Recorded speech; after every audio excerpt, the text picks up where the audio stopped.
Engagements पे क्या कुछ खास है, इसी बड़े विषय पे हम करेंगे चर्चा। इससे जुड़ा आज का हमारा विशेष दुनिया के साथ भारत की टेक डिप्लोमेसी, क्योंकि टेक्नोलॉजी डिप्लोमेसी को लेकर प्रधानमंत्री मोदी ने तमाम प्रकार के प्रयासों को सामने रखा। इस खबर पे बात करने के लिए दो खास मेहमान मेरे साथ मौजूद हैं, उनका परिचय कराते हैं। एम्बेसडर गुरजीत सिंह जी हैं, जो कि फॉर्मर सीनियर डिप्लोमेट है। सर, बहुत स्वागत है हमारे साथ जुड़ने के लिए। इसके अलावा डॉक्टर रिमझिम अग्रवाल है, को फाउंडर और CTO हैं ब्रेन साइट AI की। मैम, आपका भी बहुत बहुत स्वागत है। एम्बेसडर गुरजीत सिंह जी, शुरुआत आपसे, क्योंकि भारत टेक्नोलॉजी की डिप्लोमेसी के साथ में दुनिया को जोड़ने का काम कर रहा है और भारत का अपना जो टेक्नोलॉजी का मंत्र है, प्रधानमंत्री मोदी ने एक बार फिर से इस वैश्विक मंच से दुनिया के सामने रखा है कि टेक्नोलॉजी का डेमोक्रेटाइजेशन होना ही चाहिए अगर आपको मानवता की भलाई के लिए काम करना है तो। एम्बेसडर गुरजीत। धन्यवाद जी। प्रधानमंत्री के इस दौरे का पहला इवेंट था भारत इनोवेट्स और कंक्लूडिंग इवेंट है विवा टेक में उनका स्पेशल कीनोट सेशन।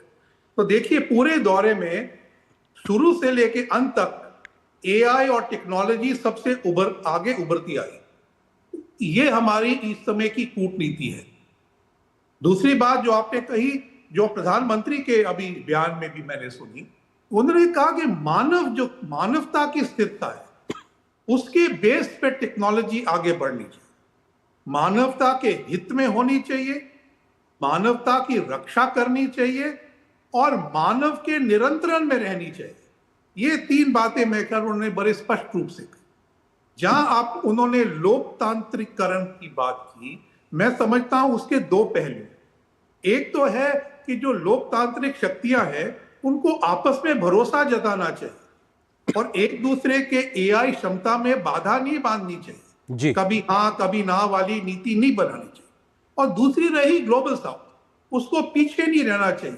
वो लोकतांत्रिकरण का ये मतलब है सबको बराबरी से आके आप लेके चलो। नीति जैसे इंडस्ट्रियल रेवोल्यूशन 4.0 में हुआ था, आप बाकी देशों को AI में भी पीछे छोड़ दो। तो मेरा समझता है ये लीडरशिप जो प्रधानमंत्री मोदी ने दिखाई, और खासकर विवा टेक में जहां यूरोप के सबसे बड़ी कंपनियां आती हैं और भारत भी इस बारी पार्टनर कंट्री था, ये बड़ा अच्छा रहा। तो मेरे को तो बड़ी खुशी हुई उनका बयान आज। बिल्कुल, सभी भारतीयों को आपके जैसे ही खुशी का अनुभव हुआ है। डॉक्टर रिमझिम अग्रवाल भी हमारे साथ मौजूद है। डॉक्टर रिमझिम, प्रधानमंत्री मोदी देश में स्टार्टअप इनोवेशन को लेकर एक पूरा इकोसिस्टम तैयार करते हैं। अब नेक्स्ट लेवल पे कहीं ना कहीं वैश्विक स्तर पे कैसे हम अपने स्टार्टअप्स को मौके दे सकें, उस नजरिए से फ्रांस का मौजूदा दौरा, जहां पर भारत इनोवेट्स की बात हो या फिर हम विवा टेक की बात करें, आपको लगता है कि ये बहुत महत्वपूर्ण मौका है इस तरीके से भारतीय इनोवेशंस और एक तरीके से साथ ही साथ जो स्टार्टअप्स उनको बड़ा मौका देने के लिए आज से कैसे देखते हैं आप इंडस्ट्री के नजरिए से? बिल्कुल बिल्कुल, अगर हमारे पास हम एक स्टार्टअप है और हमारे पास ऐसे मौके होंगे तभी हम ग्लोबल लेवल पे, विश्व के लेवल पे जाके बाहर इन सब के बारे में बात कर सकते हैं। नहीं तो हम कंट्री में ही रह जाते हैं, अपने दायरे में ही रह जाते हैं। ऐसे ग्लोबल इवेंट्स बहुत ही जरूरी है। और यहाँ पे हम देख रहे हैं इतने सारे लोग हमें मिले हैं। 2 दिन पहले हम फ्रांस के एम्बेसडर से भी मिलकर अपनी टेक्नोलॉजी के बारे में बात कर पाए। ये सब तभी पॉसिबल हो पाया है जब प्रधानमंत्री ने ये सारे इनिशिएटिव्स लिए। भारत इनोवेट्स में भी हमको मौका मिला कि हम बहुत सारे लोगों को अपनी टेक्नोलॉजी दिखा सकें। हम न्यूरो टेक्नोलॉजी में काम करते हैं जो कि हॉस्पिटल्स में यूज होती है, जो एक बहुत ही इंपॉर्टेंट टेक्नोलॉजी है। और इसी तरह की टेक्नोलॉजी प्रधानमंत्री चाहते हैं कि हमारे कंट्री से बाहर जाए और विश्व में हर जगह इसका उपयोग हो पाए।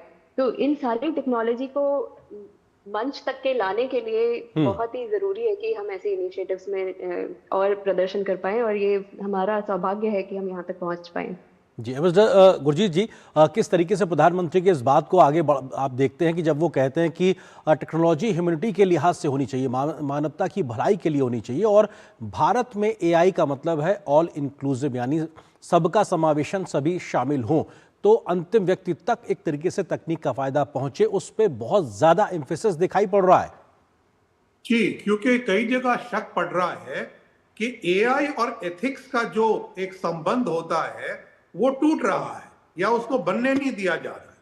तो इसलिए प्रधानमंत्री के भाषण में एथिक्स की बात, वो मानवता की बात आ गई कि मानवता के नियंत्रण होना चाहिए और मानवता के लिए होना चाहिए। जैसे अग्रवाल जी ने बताया, उनकी जो स्टार्टअप है वो तो बिल्कुल मानवता के लिए काम कर रही है। और जो G7 की रेजोल्यूशंस हैं जिनके साथ भारत जुड़ा है, एक कैंसर रिसर्च पे है और एक इबोला के ऊपर है। अब इन दोनों के लिए तो एआई का इस्तेमाल जरूर करना चाहिए। और तीसरी बड़ी बात यह है कि इस समय कई देश बच्चों की एक उम्र सीमा से नीचे एआई और सोशल मीडिया के ऊपर बैन लगा रहे हैं। अब ये भी एक बात है कि एआई को नियंत्रण में रखने के लिए हमें बच्चों की रक्षा करनी है और खुली छूट नहीं दे सकते आप एआई को या उसके पहरेदारों को कि आप बच्चों को भी करते। तो इसलिए मानवता की प्रोटेक्शन, मानवता की रक्षा ये बहुत जरूरी है, क्योंकि एआई जितना ही आपका मित्र है, अगर वो नियंत्रण से बाहर हो जाए तो वो ही दुश्मन बन सकता, वो वेपन बन जाता है।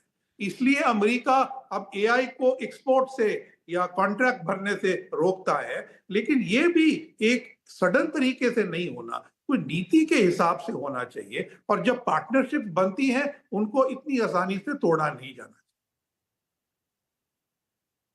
रिमझिम जी, किस तरह से आप इस बात को देखते हैं कि ये बहुत महत्वपूर्ण है कि प्रधानमंत्री एक तरीके से जो प्रयास कर रहे हैं वो भारत के जो ब्रांड हैं, स्टार्टअप्स हैं, इनोवेशन है, उसको ग्लोबल ब्रांडिंग के तरीके से, क्योंकि खुद प्रधानमंत्री का इस प्रकार के कार्यक्रमों में शामिल होना, भारत इनोवेट्स की बात हो या फिर विवा टेक की बात हो, एक तरीके से चर्चा होती है, लोगों की उत्सुकता होती है। और भारत के प्रति अगर उत्सुकता है तो हमारा जो पूरा स्टार्टअप का, जो पूरा इनोवेशन का जो पूरा क्रिएशन है, उसको एक ग्लोबल ब्रांडिंग मिलती है। किस तरीके से ये फायदा देता नजर आएगा आने वाले वक्त में? इसमें कोई दो मत नहीं है, दो राय नहीं है कि ग्लोबल लेवल पे ले जाने के लिए जब प्रधानमंत्री खुद अपने स्टार्टअप्स की ओर जाते हैं और उनका डेमो देखते हैं उनके बूथ पे जाके, वो भी प्रेसिडेंट मैक्रोन के साथ, तब मीडिया अट्रैक्शन बहुत ज़्यादा मिलता है। उससे हमें अट्रैक्शन मिलता है बहुत सारे दूसरी कंपनीज के साथ, बहुत सारे एम्बेसडर्स और फ्रेंच लोगों के साथ, जिससे हम अपनी टेक्नोलॉजी को इस ग्लोबल लेवल पे ले जा पाते हैं। तो उन्होंने यही चीज़ की थी भारत इनोवेट्स में भी, और यहाँ विवा टेक में भी उन्होंने ये समय निकाला हर डेमो के लिए, हर स्टॉल पे जाके उनके डेमो देख के मैक्रोन जी के साथ। तो इस वजह से सारे स्टार्टअप्स को बहुत ट्रैक्शन मिला है, इस वजह से उनके बिजनेस के बारे में बात होना, चर्चित होना पॉसिबल हुआ है। जी, एम्बेसडर गुरजीत सिंह जी, क्योंकि भारत के तमाम स्टार्टअप्स को ग्लोबल ब्रांडिंग के लिहाज से जो प्रधानमंत्री का ये प्रयास है, इसका फ़ायदा हम किस तरह से देखेंगे तमाम स्टार्टअप्स को, जहाँ पे निवेशक मौजूद हैं, तमाम दुनिया के बड़े बड़े दिग्गज टेक्नोलॉजी के मौजूद हैं। ऐसे में जब हम शोकेस कर रहे हैं अपने आप को, हमारी जो टेक्नोलॉजी कैपेबिलिटीज़ हैं उसको जो हम शोकेस कर रहे हैं, उसका फ़ायदा हमें न सिर्फ टेक्नोलॉजी के कोऑपरेशन में मिलेगा, बल्कि ओवरऑल हम अगर देखें तो वैश्विक भलाई में भी उसका फ़ायदा होता नजर आएगा। जो यूरोपीय देश इस समय हैं, उनके पास कैपिटल है और टेक्नोलॉजी है, लेकिन उनकी ग्रोथ रेट बहुत कमजोर है।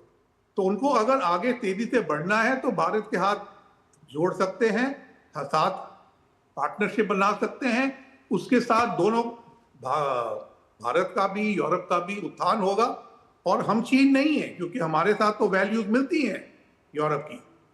लेकिन मैं समझता हूं डायरेक्टली जो आपने सवाल पूछा कि एक भारत इनोवेट फंड है जो प्री सीरीज ए और सीरीज ए फंडिंग करता है। अब वो फंड की एक सीमा है, तो अगर बाहर के निवेशक उस फंड में निवेश करें तो हमारा फंड बढ़ जाएगा और हम और ज्यादा भारतीय innovative startup, deep tech startup, health startup को मदद कर पाए। दूसरी बात यह है कि जो हमारे बड़े स्टार्टअप अच्छे कर रहे हैं, जैसे अग्रवाल जी का स्टार्टअप है, उसमें हो सकता है डायरेक्टली निवेशक आ जाए और बोले कि ये स्टार्टअप अच्छा है, इसको हम स्केल अप करेंगे, इसमें हम इन्वेस्ट करेंगे। तो ये समझता हूं एक मैक्रो पे और एक माइक्रो लेवल पे दोनों पे फायदा हो सकता है। और जैसे रिमझिम अग्रवाल जी ने बताया, ये बड़े अच्छे मौके थे कि भारत की जो स्टार्टअप और डीप टेक की क्षमता है उसको एक वर्ल्ड स्टेज पे प्रधानमंत्री मोदी ने अपना कंधा दिया और कहा देखिए हम ये कर रहे हैं। इससे ज्यादा मजबूती मेरे को नहीं लगती उनको कहीं और से मिल। बिल्कुल। रिमझिम जी, एक छोटा सा जवाब आपसे, क्योंकि महिलाओं पर भी फोकस नजर आ रहा है। जब बात इनोवेशन की होती है, स्टार्टअप की होती है, तो स्पेशल टीम वहां पे नजर आती है, उनके बीच में कोलैबोरेशन को लेकर भी संभावनाएं पनपती नजर आती हैं। भारत में भी एक मजबूत आधार तैयार हुआ है और उसका एक तरीके से बेनिफिशियरी भी कह सकते हैं आप उस प्रकार के उस इकोसिस्टम का। आपको लगता है कि महिलाओं के लिए भी अपार संभावना है इस क्षेत्र में? बिल्कुल। मैं यहाँ पे एक और इवेंट से जुड़ी हुई हूँ, उसका नाम है सॉन्डर्स इग्नाइट इवेंट। ये लतिका पाई जी, जो कि पहले माइक्रोसॉफ्ट में काम कर चुकी हैं, डायरेक्टर रह चुकी हैं, जी। उन्होंने ये इवेंट किया था, जो 10 महिलाओं को इंडिया से और 10 महिलाओं को फ्रेंच स्टार्टअप की तरफ से लेकर आई थी एक साथ। और हमने बहुत सारे मिनिस्टर्स से बात की, बहुत सारे लोगों के साथ यहाँ पे नेटवर्किंग किया, जिससे और ज़्यादा पॉसिबिलिटीज़ यहाँ पे ओपन हुई हैं। तो ऐसे काफ़ी सारे इनिशिएटिव्स हैं जो कि इंडिया गवर्नमेंट, फ्रेंच गवर्नमेंट और मोदी जी के अलग अलग इनिशिएटिव्स का एक नतीजा है, जिसकी हम्म। वजह से हमको और भी बड़ा एक्सेस मिल पा रहा है, जिसमें महिलाओं के लिए काफ़ी ज़्यादा ऑप्शंस हैं अभी। एक्चुअली ये मुझे यहाँ पे आके रियलाइज़ हुआ है कि इंडिया में नंबर ऑफ विमेन को फाउंडर्स ज़्यादा हैं, और ये इसीलिए पॉसिबल हो पाया है क्योंकि सारे इनिशिएटिव में विमेन एम्पावरमेंट को भी बहुत वेटेज दिया हुआ है। बिल्कुल। तो और इस वजह से मुझे लगता है ये बहुत ही अच्छी अपॉर्चुनिटी है। बिल्कुल, और शायद ये जो एक संभावनाएं का द्वार खुलते नजर आ रहे हैं, उसका एक बड़ा आधार एक प्रकार से तैयार हुआ है भारत में इनोवेशन और स्टार्टअप को लेकर। शायद इसलिए इस प्रकार की नई संभावनाएं उखलती दिखाई पड़ रही हैं। बहुत शुक्रिया आप दोनों मेहमानों का हमारे साथ जुड़ने के लिए, इस खबर पर विस्तार से बात करने के लिए शुक्रिया आप दोनों का। और यहाँ पर एक छोटे से ब्रेक के लिए रुकते हैं। ब्रेक उस पर